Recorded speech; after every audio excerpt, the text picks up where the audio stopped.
મહત્વપૂર્ણ સમાચાર અરવલ્લી જિલ્લામાં મતદાનનો વિડીયો સામે આવ્યો છે। જે પ્રકારે મતદાન મથકમાં મોબાઈલ લઈ જવાની મનાઈ હતી, ત્યારે આની વચ્ચે મતદાન કરતો વિડીયો છે તે સામે આવ્યો છે। વાયરલ થયેલો વિડીયો સોશિયલ મીડિયામાં વાયરલ થયો છે। એક મતદાર દ્વારા મતદાન કરતો વિડીયો છે તે વાયરલ કરવામાં આવ્યો છે। મોબાઈલમાં રેકોર્ડ કરી અને મતદાન કર્યાનો જે વિડીયો છે તે સોશિયલ મીડિયામાં વાયરલ કરવામાં આવ્યો છે। સોશિયલ મીડિયામાં વિડીયો વાયરલ થતાં મતદાનની ગુપ્તતા જળવાઈ નથી। સાથે જ વાત કરવામાં આવે તો જે પ્રકારે મતદાન મથકમાં મોબાઈલ લઈ જવા પર સખત પ્રતિબંધ હતો, ત્યારે આવા સંજોગોમાં મોબાઈલમાં વિડીયો વાયરલ કરવામાં આવ્યો છે।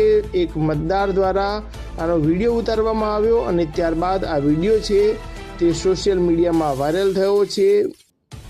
જે પ્રકારે દ્રશ્યોમાં જોઈ શકાય છે કે મતદાર દ્વારા વોટિંગ કરવામાં આવે છે અને તેનો જે વીવીપેટમાં પણ જે ઉતારેલો વિડીયો છે તે સામે આવ્યો છે। સોશિયલ મીડિયામાં વિડીયો વાયરલ થતાં હાલ તો ક્યાંક ને ક્યાંક મતદાનની જે ગુપ્તતા છે તે જળવાઈ નથી।